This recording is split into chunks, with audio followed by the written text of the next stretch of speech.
Nosso programa está de volta, agora conversando sobre a ciência da felicidade com a doutora Diana Dari. Ela é mestre em psicanálise, ela é administradora, pedagoga e conversa com a gente sobre o tema. Tudo bem? Boa tarde. Boa tarde, obrigada pelo convite. Prazer te receber aqui novamente, Prazer viu? meu. O que é a ciência da felicidade? Bom, a ciência da felicidade, ela nasceu da psicologia positiva e foi inspirada por um rei do Butão, que fica nas Himalaias, entre a Índia e a China, onde ele começou realmente a refletir sobre a importância, né, no seu governo, sobre o que a população precisava de fato, né? Então, a ciência da felicidade nasceu desse país e foi levada à ONU, né? O reinado do Butão, ele tem um ministro da felicidade e ele foi explanar o que significava isso, baseados em 9 pilares. E aí o Brasil é um país signatário, né, da felicidade interna bruta, que é o FIB, em vez do PIB. E estamos aí com esse projeto no Brasil para valorizar e ensinar a importância da ciência da felicidade. Quando a gente fala da ciência da felicidade, a gente está falando de alguma fórmula da felicidade ou mais de autoconhecimento? Explica pra gente. Já que uma boa pergunta, muitas pessoas fazem esse questionamento, mas o que é a ciência da felicidade, né? A ciência da felicidade, ela é uma ciência onde você pode estudar, medir e diagnosticar o nível da felicidade das pessoas e das empresas. Então, como é que é feita essa ciência, né? Ela é baseada em quê? Na verdade, a ciência da felicidade, ela é 50% genética, 40% são as nossas atitudes, nossas escolhas e apenas 10% as circunstâncias externas. Que a gente sempre imaginou que fosse muito mais, Muito mais, exatamente. Então, quando você descobre que, por exemplo, você não tem nenhum transtorno mental grave, nenhuma problema genética grave, você já tem aí uma chance de 90% de ser feliz, né? Então, a genética é propícia para isso. 40% você sabe que depende das suas atitudes, você pode praticá-la e deve ser praticada todos os dias para escolher ter uma vida mais feliz. Então depende a felicidade muito mais de você do que das causas externas, né? Parece meio óbvio, mas não é. Não, então, não é. Com a ciência, né, os estudos da tecnologia, da neurociências, você consegue mensurar. Hoje as empresas, elas conseguem ter uma mensuração, medir o quanto os funcionários são felizes. É possível descobrir o quão feliz eu sou, o quão feliz você é? Assim que funciona? Inclusive por ressonâncias magnéticas avançadas, você tem uma região do cérebro, no córtex pré-frontal direito, que a depender, por exemplo, de uma meditação que você faça, um pensamento positivo, ele aciona. Então, hoje a ciência consegue demonstrar ao paciente a região do cérebro e o que o faz feliz. Então, temos já comprovações científicas e estudos mostrando como você pode melhorar a felicidade. E por que isso é importante, já? Que não é, obviamente, quem não quer ser feliz, todos né? Nós. Mas, por exemplo, em empresas, as pessoas felizes produzem mais, têm menos atestados médicos, criam um ambiente harmônico maior. E nós temos no Instituto essas técnicas e esses diagnósticos melhorar a produção das pessoas, as vendas das empresas, né? Inclusive na crise que nós encontramos hoje, nada melhor em aprender, através de estratégias simples, como melhorar o índice de felicidade nas empresas. Era isso que eu ia te perguntar agora. E às vezes a pessoa no dia a dia, né, nesse estresse todo, não tem consciência de quantas boas coisas ela tem, né? Já pelo menos de manhã já acordar grato pela vida que tem, né? Sem dúvida. Então são coisas um pouco mais simples do que se imagina, mas que podem ser aprendidas. De alguma maneira, esse pensamento positivo e essa felicidade pode nos ajudar a alcançar melhores objetivos? Com certeza. Isso aí a ciência já comprovou. Pensamentos positivos levam ao maior sucesso, né? Não se pode ser feliz cheio de dívidas, né? Não se pode ser feliz se alimentando mal. Vamos dizer assim, colocando lixo dentro do nosso corpo. Não podemos ser felizes com pensamentos negativos. Pessoas já que remoem muito, ruminam muito, reclamam muito, a tendência de não ter sucesso é muito maior de quem pensa que vai conseguir, né? Inclusive, uma das dicas que a gente gosta de dar aos clientes ou até aos pacientes é para cada pensamento negativo, 3 positivos.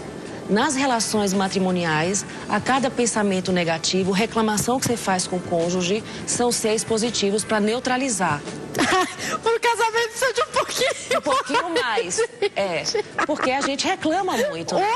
A gente reclama muito. Então, para o outro conseguir neutralizar aquilo que você se queixou, você tem que fazer os elogios também, né? Bom, eu queria que você explicasse se você pode dar alguma dica para quem está nos assistindo e sente que é infeliz, ainda em meio a uma situação que, de fato, foi uma tragédia. Dá para ser feliz? Olha, eu costumo falar até com meus pacientes o seguinte: quando você está no meio de um tsunami, vamos dizer, no meio de uma inundação, de uma tragédia, vamos dizer, ecológica, né? Um problema externo desses 10%. Não depende da gente. Não depende da gente. Nós temos que nos agarrar no que há de melhor naquele momento, né? Então, vamos supor, você está num mar revolto, num tsunami, o que você vai fazer?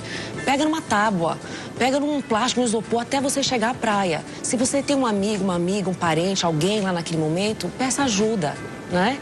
E as pessoas felizes são as pessoas que são generosas. A ciência já explica que quanto mais você ajuda o outro, mais endorfina você tem. Então ele serve como antidepressivo.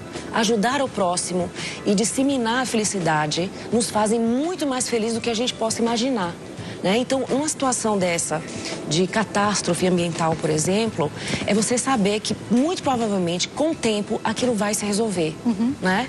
Que vão ter pessoas boas no mundo que estão lá para te ajudar e te acolher. Uma outra maneira de se trabalhar, não falando só de desastres ecológicos, é o perdão. O perdão não é só a generosidade. O perdão são para as pessoas inteligentes, para as pessoas que têm a sabedoria de entender que perdoando você cresce, que esse é um dos primeiros passos para a felicidade.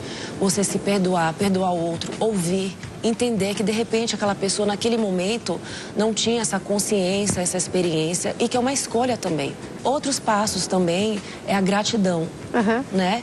Se você agradecer pelo menos uma vez por semana, já muda a tua maneira de ver a vida, já muda o teu índice de felicidade. Isso a ciência comprova, né? A gratidão, a resiliência, são algumas estratégias que usamos no nosso dia a dia que muda profundamente, né? A própria serotonina, você já pode fazer exames no laboratório para saber o nível de serotonina que você tem. E através dessas estratégias tão simples, você já consegue medir e visualizar teu campo cerebral e mostrar que você tem a potencialidade, o querer e a vontade de ser uma pessoa mais feliz. Olha o que ela traz pra gente. Isso é uma mina de ouro para as empresas, né? Para as famílias, para as pessoas, né? Sem dúvida. Eu fiquei com uma dúvida, esqueci de te perguntar. São feitos exames? Como detectar? É um questionário? Como detectar o nível de felicidade? Nós temos várias maneiras de detectar, né? Vários diagnósticos, desde questionários até a softwares muito estudados por neurocientistas. Em questões de minutos, você saber se você está apto naquele dia a trabalhar ou não. Então, por exemplo, vamos supor que a atenção é um dos níveis importantes comportamentais para você produzir bem. Então, um piloto de avião, ou um policial, ou um médico vai fazer uma cirurgia muito perigosa, complicada, ele fazendo teste naquele dia com esse sistema, ele vai saber se ele está apto ou não.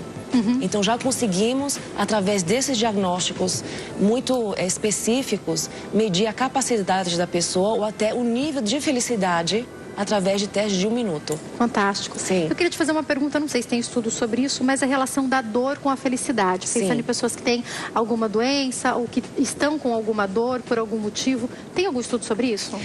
As dores crônicas, sim, muitas dores crônicas vêm realmente desse mal-estar psicológico, né? As pessoas negativas, as pessoas que ruminam muito, a incidência do sistema imunológico baixar é muito maior, então as dores crônicas aparecem.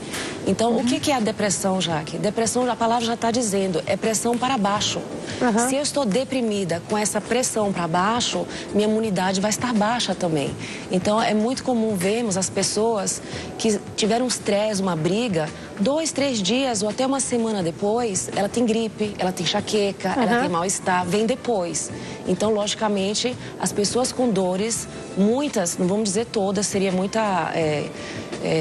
generalizar não dá, né? Generalizar muito, que as dores todas são psicológicas, mas uma boa parte, sim, das dores são emocionais.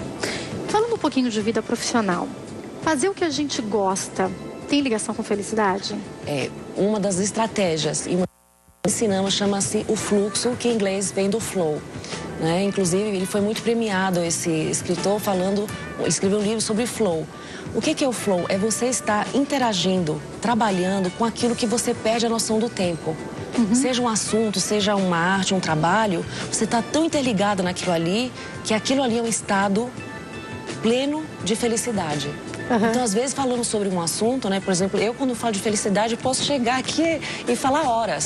Porque é algo que me dá um estado de fluxo. Eu não vejo o tempo passar, aquilo me deixa completamente imbuída no momento. Então, esse trabalho, esse flow, faz parte do nosso índice de felicidade também. Eu queria te pedir, você pode dar algumas dicas de como ser feliz? Existem? Existem várias. Uma das dicas é o seguinte: será que eu sou feliz ou não no trabalho? Se 75% do teu dia, no seu trabalho, você tem coisas positivas e só 25 negativas, você está no trabalho certo. A proporção é essa. Dicas para a felicidade, como falei, ser grato pela vida, acordar pela manhã, dizer, ai, que bom que hoje eu estou acordando, o dia tá começando. Independente da sua religião, a gente está falando sobre uma relação com Deus, né? Isso. Ela também faz muito bem, né? A espiritualidade, a fé é um dos pilares também para a felicidade. Saber perdoar, saber ser generoso, ser gentil nas relações. Tudo isso não faz só bem ao outro, mas, como disse inicialmente, bem para você. Gargalhar é bom? Gargalhar? Gargalhar. Maravilhoso. Né? Você tem endorfina, serotonina, tudo que é de melhor, você libera. Né? Isso desestressa, te dá leveza no seu dia a dia. Eu sei que eu tenho que caminhar para encerrar, mas a gente conversou sobre tecnologia. Eu tenho uma pergunta para te fazer sobre esses aparelhos.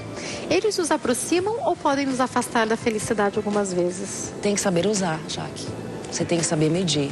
Então, falamos também muito em relação da alimentação feliz. Não é só o alimento em si, é saber compartilhar esse momento tão importante com a família, o olho no olho.